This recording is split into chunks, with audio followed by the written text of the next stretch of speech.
ওম গণেশায় নমঃ। নমস্কাৰ প্ৰিয় শ্ৰোতা দৰ্শকসকল, সকলোৰে নিশ্চয়কৈ ভাল। আপোনালোকৰ প্ৰত্যেকটো দিন শুভ হওক, মংগলময় হওক, সৰ্বাৰ্থ সিদ্ধি হওক। আপোনালোকৰ প্ৰত্যেকটো সুচিন্তা, সুদৰ্শন, সুআদৰ্শ, সুকৰ্ম সৰ্বত্ৰতেই অগ্ৰগতি হওক। ভগৱানৰ কৃপাদৃষ্টি সৰ্বত্ৰেই বিৰাজমান হওক, তাৰ কামনা ৰাখিছোঁ ভগৱানৰ শ্ৰীচৰণত। জনাব বিচাৰিছোঁ সপোনৰ ফলাফল। বিশেষ সপোনৰ ফলাফলে আপোনালোকক কেতিয়াবা হয়তো হঠাৎ ভয়, বিভিন্ন ধৰণৰ চিন্তাত পেলায়। হঠাৎ ভয় পোৱা যায় বিভিন্ন ধৰণৰ সপোন দৰ্শনৰ পাছত। বিভিন্ন সময়ত এটা সপোনে কেতিয়াবা প্ৰভাৱান্বিত কৰিব পাৰে আপোনাকো। এনেধৰণৰ সপোন হয়তো আপুনি কেতিয়াবা দেখিছে, বা কিছুমান লোকে প্ৰায় এনেধৰণৰ সপোন দেখিয়ে থাকে। এয়া স্বাভাৱিক, অতিকে স্বাভাৱিক। এই স্বাভাৱিক সপোনৰ চৰিত্ৰ নিশ্চয়কৈ প্ৰত্যেকটো সপোনৰ অৰ্থ থাকে। ইয়াৰ বাৰ অনুযায়ী, ইয়াৰ তিথি অনুযায়ী, তাৰিখ অনুযায়ী সপোনৰ ফলাফল ভিন্ন হয়। সপোনৰ ফলাফল ভিন্ন হয় প্ৰহৰ অনুযায়ী। বিশেষভাৱে যদি প্ৰহৰ অনুযায়ী আপুনি পুৱতি নিশা সপোন দেখা পায় বা সপোন দেখি, তেনেহ'লে আপোনাৰ পুৱতি নিশাৰ সপোন যথেষ্ট ফলদায়ী হিচাপে বিশ্বাস কৰা হয়। এয়া নহয় যে আপুনি সপোনত যিটো বস্তু দেখিছে সেইটো বস্তুই 100% সম্পূৰ্ণভাৱে সেইটোৱেই হ'ব। কিছুমান তৰংগই আমাৰ মস্তিষ্কত প্ৰৱেশ কৰে, আৰু যিখিনি সময় আমি সাধাৰণতে ভগৱানৰ কৃপাদৃষ্টি লাভৰ সময় বুলি আমি ক'ব পাৰোঁ, বা দৈবিক মুহূৰ্ত, দেৱ মুহূৰ্ত বুলিও আমি ক'ব পাৰোঁ, বা ব্ৰহ্ম মুহূৰ্ত বুলি আমি ক'ব পাৰোঁ। এই ব্ৰহ্ম মুহূৰ্তত যদি আপুনি সপোন দেখে, তেনেহ'লে সেই সপোন নিশ্চিতভাৱে ফলদায়ী হয়, আৰু এই সপোনে প্ৰভাৱান্বিত কৰে আপোনাক, আপোনাৰ পৰিয়ালক, আপোনাৰ শাৰীৰিক ক্ষেত্ৰত, আৰ্থিক ক্ষেত্ৰত, কৰ্মৰ ক্ষেত্ৰত। সৰ্বত্ৰতেই প্ৰভাৱ পেলাব পাৰে এটা সাধাৰণ যেন লগা সপোনেও। আপোনালোকে বিশ্বাস কৰিব, নিশ্চয়কৈ সপোনৰ যিসকল বিশ্লেষক আছে, সপোনৰ যিসকল বিভিন্ন ধৰণৰ গৱেষক আছে, তেওঁলোকে এনেধৰণৰ তথ্যৰ কথা ক'ব বিচাৰে যে জ্যোতিষী পণ্ডিত, বিভিন্ন ধৰণৰ পাণ্ডিত্য থকা লোকসকল, সপোন বিদ্যাত যিসকলৰ পাণ্ডিত্য আছে, তেওঁলোকে ক'ব বিচাৰে এনেধৰণৰ কিছু সপোনে আপোনাক অগ্ৰগতিৰ পথ প্ৰশস্ত কৰিব পাৰে, আৰু এনেধৰণৰ কিছু সপোনে আপোনাক অৱনতিৰ পথ প্ৰশস্ত কৰিব পাৰে। এই কি সপোন যি অগ্ৰগতি দিব পাৰে? সাধাৰণ সপোনে বিশ্বাস হ'ব জানো? নিশ্চয়কৈ অবিশ্বাস্য, তথাপিতো সত্য। এই সপোনৰ ফলাফলৰ বিষয়ে আজি ভিডিঅ' প্ৰস্তুত কৰিবলৈ গৈ আছোঁ। এইখিনিতেই জনাই থ'ব বিচাৰিছোঁ, আপোনালোকে যদি এজন জ্যোতিষী হিচাপে মোৰ সৈতে কথা পাতিব বিচাৰে, যোগাযোগ কৰিব বিচাৰে, ডেছক্ৰিপশ্যনত যোগাযোগৰ সবিশেষ দিয়া আছে। এবাৰ ভালদৰে পঢ়ি চাব আৰু মোৰ সৈতে যোগাযোগ কৰিব পাৰিব। চেনেলটো যদি এতিয়ালৈকে ছাবস্ক্ৰাইব কৰা নাই, ছাবস্ক্ৰাইব কৰি ল'ব পাৰে। জ্যোতিষ সম্বন্ধীয়, হিন্দু সনাতন ধৰ্ম সম্বন্ধীয় আৰু বৈদিক জ্যোতিষশাস্ত্ৰ সম্বন্ধীয়, বাস্তুশাস্ত্ৰ সম্বন্ধীয় ভিডিঅ'সমূহ পাই থাকিব আমাৰ চেনেলৰ জৰিয়তে। আৰু আপোনাৰ মতামত জনাবলৈ নাপাহৰিব। যদিহে আপুনি সাধাৰণতে কুকুৰ মেকুৰীয়ে খেদি অহা সপোন দেখে বা কামোৰা সপোন দেখে, তেনেহ'লে প্ৰথম সপোনৰ কথা ক'বলৈ গৈ আছোঁ। কুকুৰ মেকুৰীয়ে খেদি অহা সপোন, কুকুৰ মেকুৰীয়ে কামোৰা সপোন যদিহে দেখে, আপোনাৰ শত্ৰু বৃদ্ধি হ'ব বুলি কয় সপোন চৰিতে বা স্বপ্ন পুৰাণে।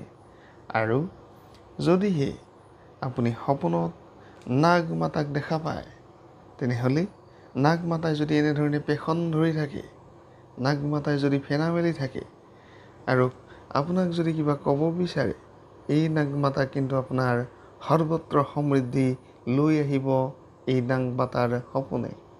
যদি এই সৰ্প বগা হয় বা ক'লা হয়, আপোনাৰ যথেষ্ট কম সময়ৰ ভিতৰতে পুৱতি নিশাৰ ভিতৰত দেখা সপোনে অগ্ৰগতি দিব। গতিকে নাগমাতা বিষয়ৰে মহাদেৱৰ শুভ দৃষ্টি আপোনাৰ ওপৰত পৰিছে আৰু অগ্ৰগতি আহিছে। গতিকে এই সপোনৰ ফলাফল কিন্তু যথেষ্ট লাভদায়ী হিচাপে প্ৰমাণিত সপোন পুৰাণ অনুযায়ী। যি নহওক, সপোন পুৰাণ বুলি কওঁতে আকৌ 18খন পুৰাণৰ ভিতৰত এখন বুলি ভাবিব, এই সপোন পুৰাণ নহয়, স্বপ্ন পুৰাণ বুলি কোৱা হয় বা স্বপ্নচৰিত। এই স্বপ্নচৰিতৰ বিষয়ে আমি আপোনালোকক জনাবলৈ চেষ্টা কৰিছোঁ।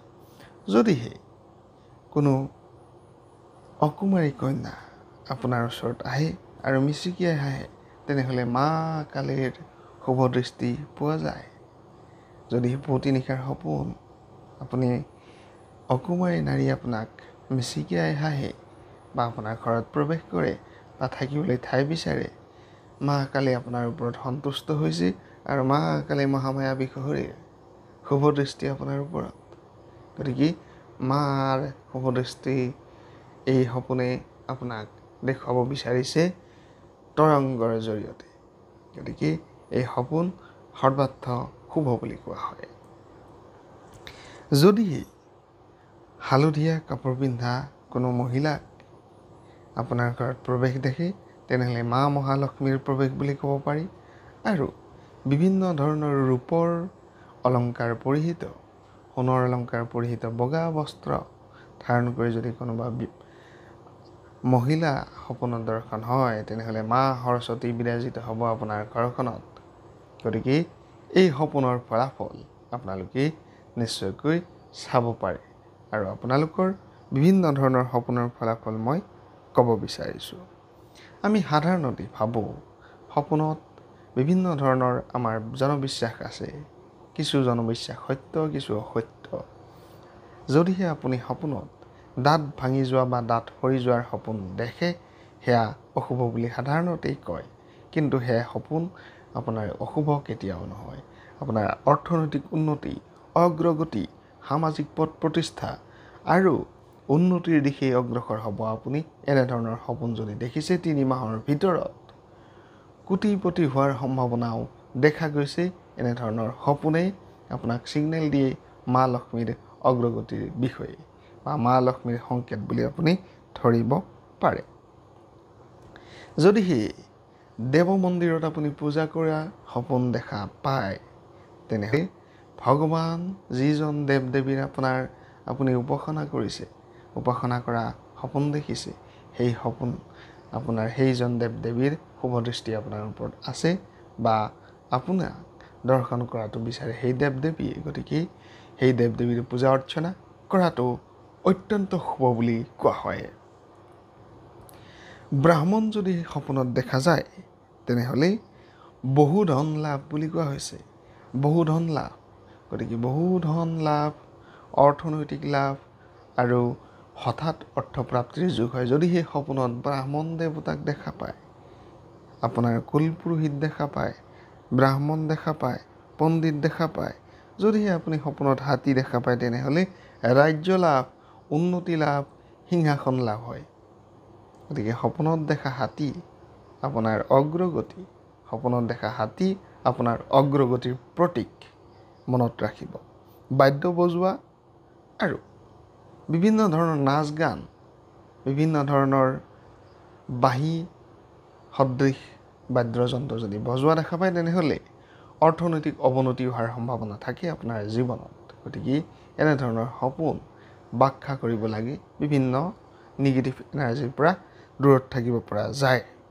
ব্ৰাহ্মণ ছোৱালী দেখিলে বা যদিহে বিভিন্ন ধৰণৰ অশুভ মলিন বস্ত্ৰত থকা কিছু লোকক একেলগে দেখা পায়, তেনেহ'লে দুখ অহাৰ সম্ভাৱনাও দেখা যায় বুলি কোৱা হয়।